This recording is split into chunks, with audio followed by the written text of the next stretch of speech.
Hello everyone, and welcome to Season 4 of the FanFic Critic. Now, the title doesn't say this is going to be a double feature, but this is going to be kind of a double feature because I'm going to be talking about a story that was sent my way that, I'm not going to do a full-on episode for because, well, you'll see in a moment. So the story in question is Fever for the Flavor, and the author is Sunshine Left the Station, and it's a Death Note fanfiction. That's rated T, it's humor, romance. The characters are Mogi and Aizawa. It's 3 chapters and over 6,000 words, and it's a crack fic. So yes, don't let the word count fool you. It's not really a story of much substance. So pretty much I'm going to summarize each chapter really quickly. So the first chapter, the character Mogi is spying on the character Aizawa in the bathroom, and the chapter ends with him being caught by Reito and L. The second chapter, Reito and L find out from Mogi that Mogi has a crush on Aizawa, and as Reito decides to give Mogi a makeover, L decides to interrogate Aizawa to see if he could possibly have feelings for Mogi, even though Aizawa is married and has a couple of children. And then the third chapter is literally them all getting drunk and doing a karaoke thing, and Mogi is dressed up super ridiculously. He's supposed to be like this big muscular man, and he's like dressed up like a teenager, like a girl teenager, something like that. It was really silly. And the chapter in the story just ends with him kissing Aizawa, and Aizawa is somehow okay with it, and that's pretty much what the story was.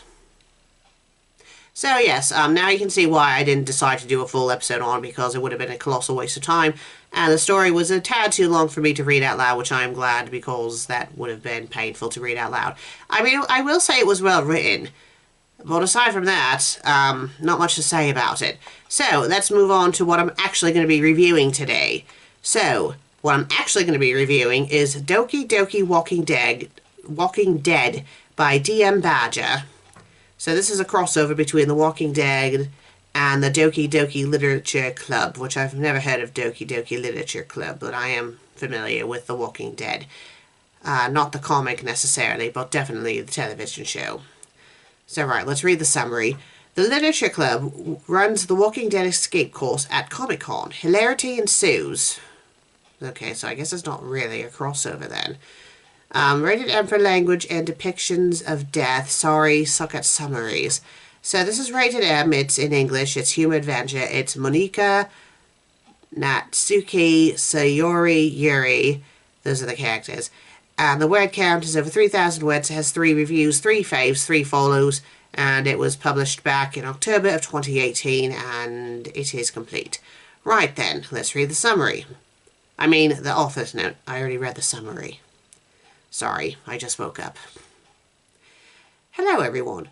I'm taking a break from my Danganronpa story to bring you my first crossover, Doki Doki Literature Club and The Walking Dead. This may seem like nonsense, but I promise you, it'll give you a good laugh. I've had this idea in my head for a while, ever since I saw the 2015 Walking Dead escape course on YouTube. I highly recommend you watch that first so it gives you an idea about the visuals. I must also warn you, it's got mild language, depictions of death, and minor spoilers for the show. If you don't like either, go somewhere else. Monica wouldn't approve of it. With that being said, on with the show, story. Right, let's get on with the actual review. Summer was here, and school was finally out. MC had to go out of town to visit family members, so the rest of the literature club had to come up with something fun. They all agreed to meet up and Sayori's I think he meant to say at Sayori's house to discuss it, as Yuri and Natsuki were arguing about whether to go to the beach or to a spa. Monika suddenly kicked open the door to Sayori's room where the meeting was being held. She was holding a rolled-up piece of paper in her right hand. "All right, listen up, everyone," she announced excitedly. "I just learned that this year's Comic-Con in Japan is having one of the greatest attractions I've ever seen." "You could have just used the door," Natsuki muttered under her breath. Monika set down the rolled-up piece of paper onto the table, and the other girls around her... Wait, what? Let me reread that. Monica set down the rolled up piece of paper onto the table the other girls were around and unrolled it. Okay, that was my bad, sorry. Revealing a promotional poster for The Walking Dead. The other three girls gasped in unison. Does anyone actually do that in reality?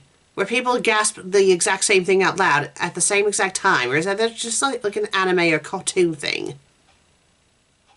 Oh, wait a minute. Meg and I technically did it when Lesbian Jesus, back in the old web series, revealed that she was going to do a FanFic Critic porno, and we both did say it out loud at the same time. Okay, I guess I can't judge because Meg and I technically did do it too. Right then. And thankfully, Lesbian Jesus never did that porno. And if Milo Kitty is watching this, don't get any bloody ideas! Monica, what are you suggesting? Asked Yeri. Well, if you read here, Monica explained as she pointed to some text on the poster.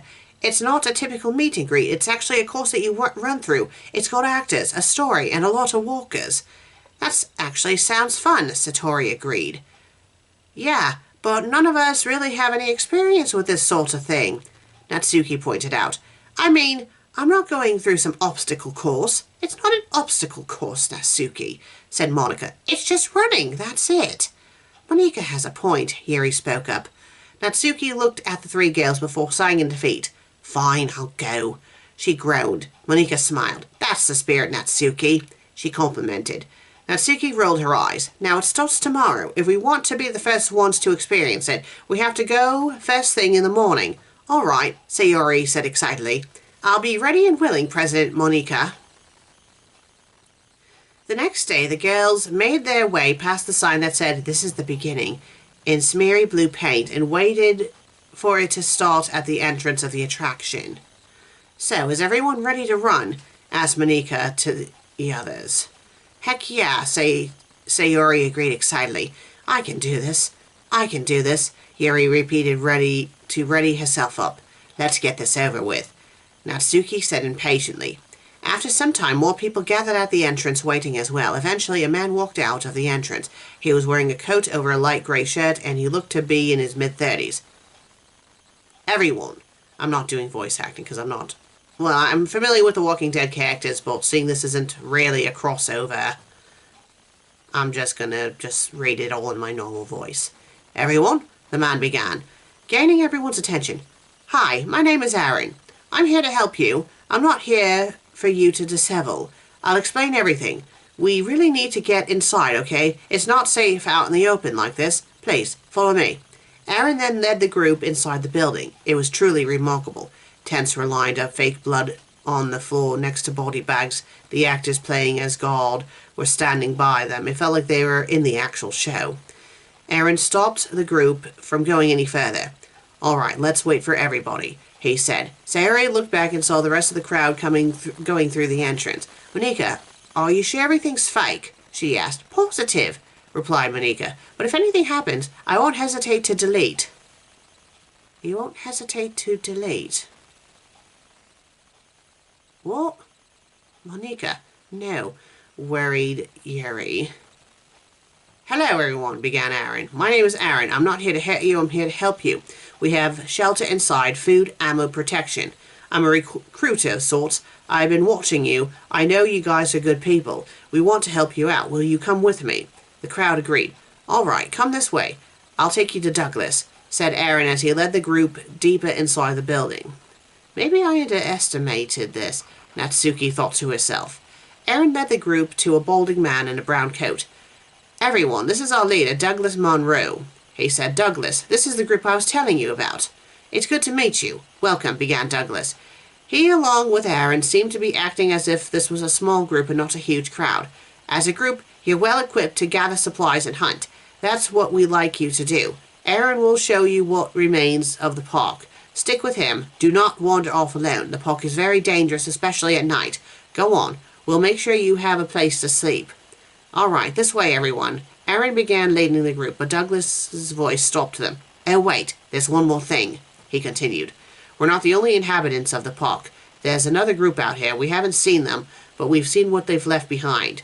We believe they've kidnapped some of our women, so be careful. Stick together. Work as a team. Remember, humans are deadlier than walkers. After Douglas's speech, Aaron began leading the group again. He led them past Douglas, down some stairs, until eventually they ended up outside.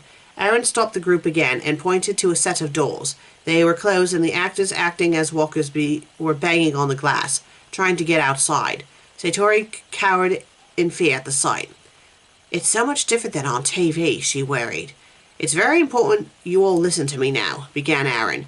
"This next area we're going to, we have never cleared. There are walkers, there are humans, there are breaches everywhere, but it's where the supplies are, so we've got to go. Stay safe, stay with me, and do not let them touch you, okay?" After his speech, Aaron led the group through the parking lot where many actors playing as walkers were. The crowd carefully maneuvered through, but when one of the walkers reached Yeri, she screamed in fright. "We can relax, Yeri. They're not real," stated Natsuki. "Easy for you to say," Yeri retorted. "They're not going after you." The group was led to a set of stairs where walkers were slowly making their way towards the crowd. "Something's not right, guys," worried Aaron. "No shit," exclaimed Natsuki.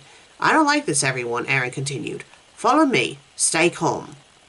The crowd slowly made their way back where they came from, but when one of the actors playing as walkers almost grabbed at Yeri, she screamed and made a run for it.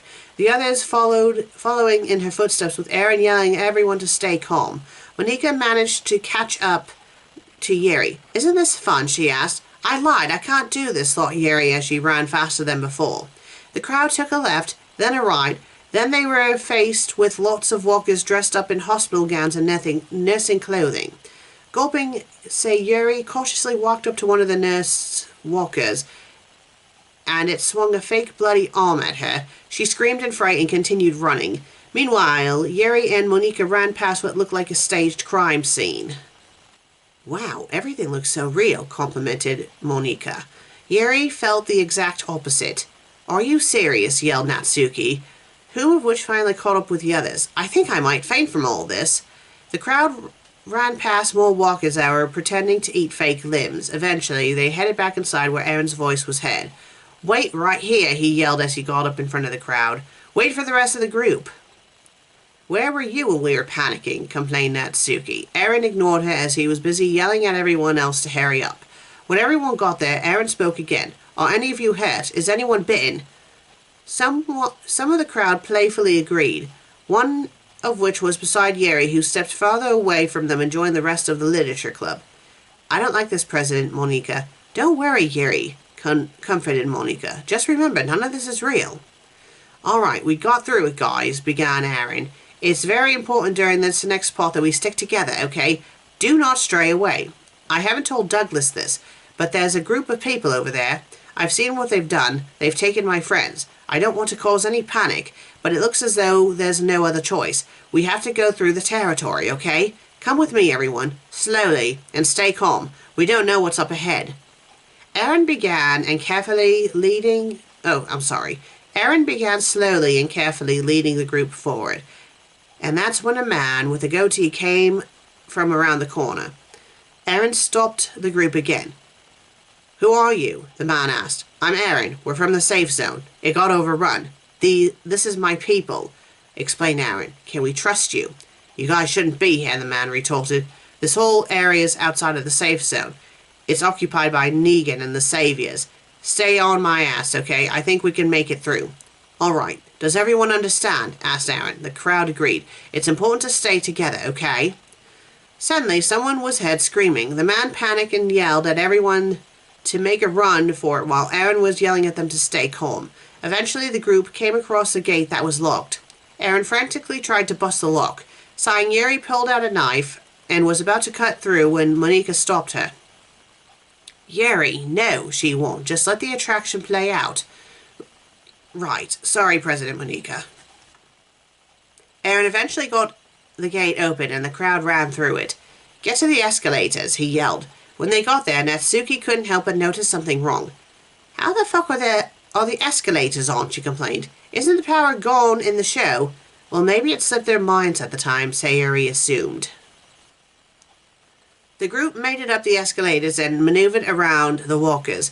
"Don't let any of them touch you," warned Aaron. "They're slow and they're dumb. Remember that." Just when it looked like they were home free, Yuri spotted another group coming. "What the?" she began. She didn't have time to finish her sentence as one of them began speaking. I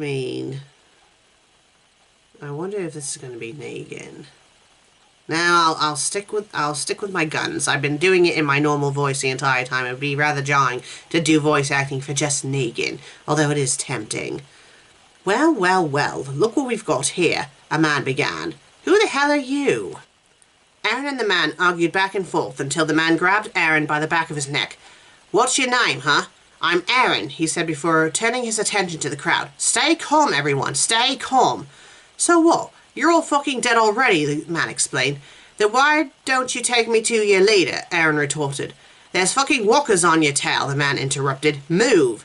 And with that, the group began running again. They made their way back inside until they reached a set of pull doors. The man angrily pointed at one of the people. "You, hold the fucking door." The person did so. The group walked through the door until they encountered Negan. Not some guy cosplaying as him, but the real deal. "Yo, Neg," the man called. "We got some visitors." "Don't worry, everyone," assured Aaron. "They're people. We can reason with them." "Excuse my men there, they get a little excited," began Negan. "For those of you who don't know, I'm Negan." No one said a word until Monica broke the silence. "Nice to meet you."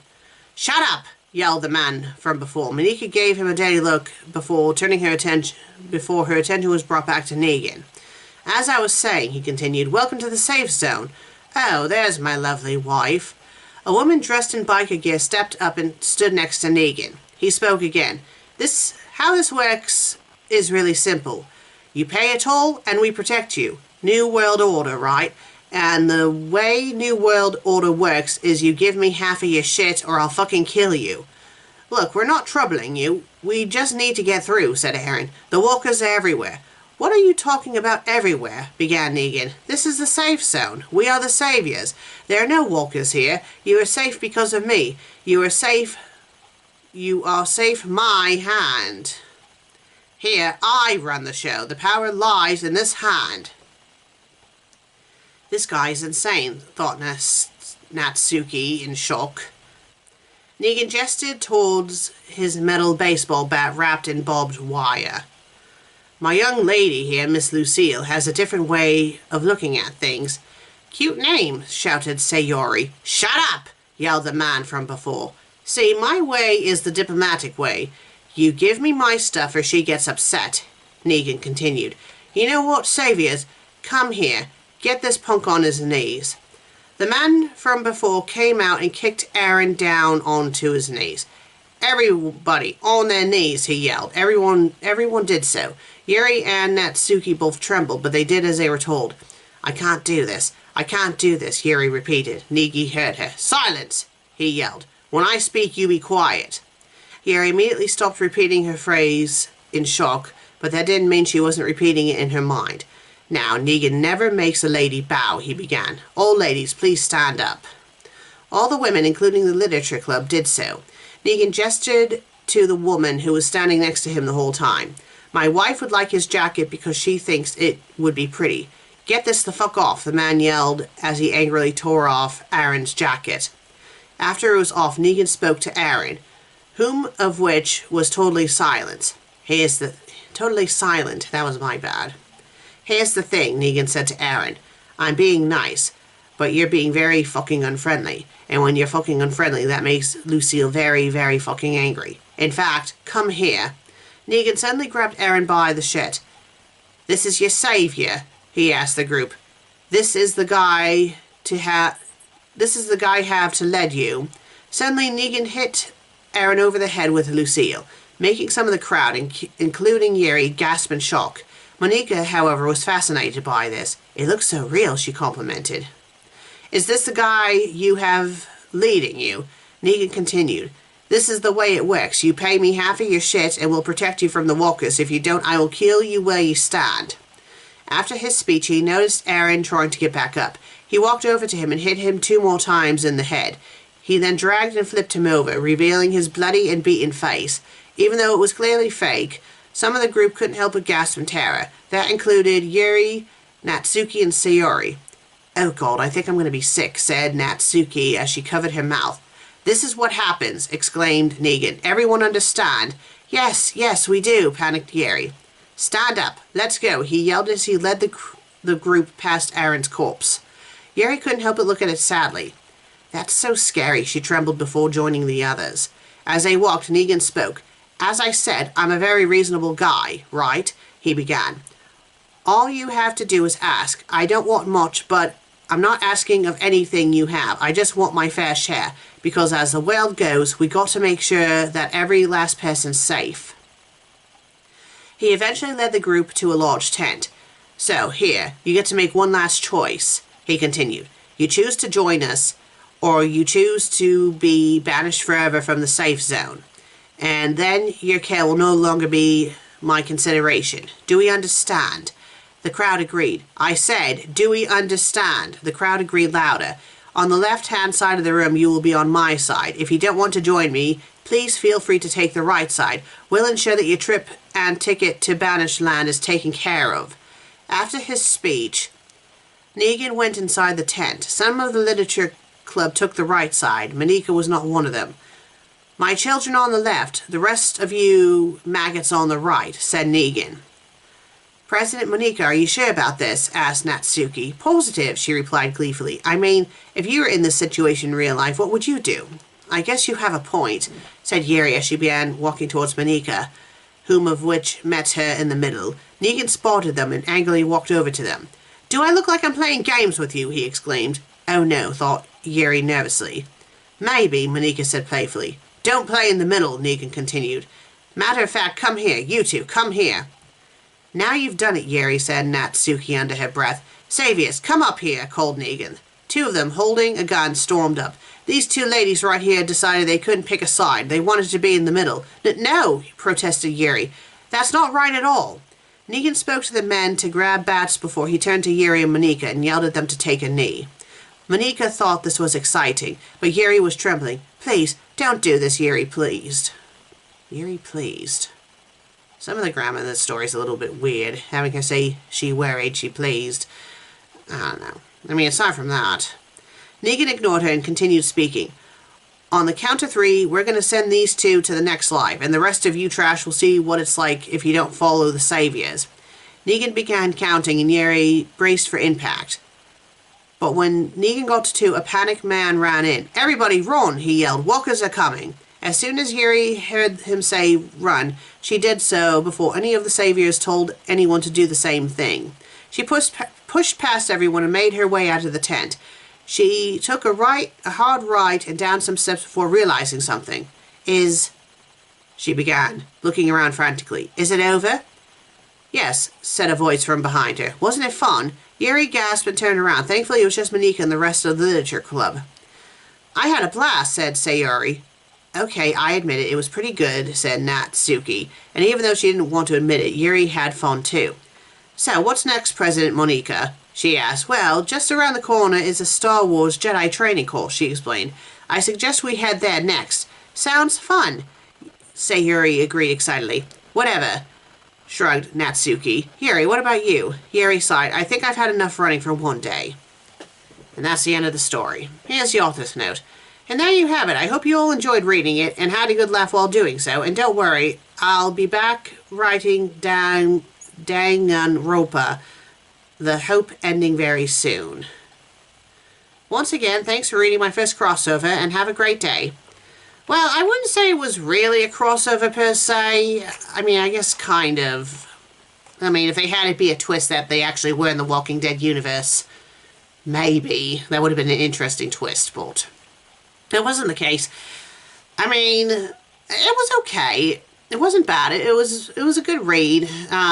Mostly good spelling and grammar, except for some of the weird stuff with Yeri saying she worried, she pleased. I mean, worried wasn't too bad, but when the whole pleasing thing, that kind of made no sense. But, you know, aside from that, not a bad story.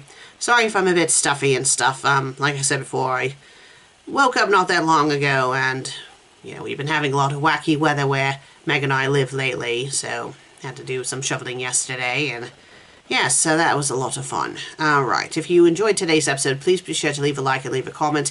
And if you haven't subscribed yet, please do. I'd greatly appreciate it. I'll see you on the next episode. Until then, cheerio.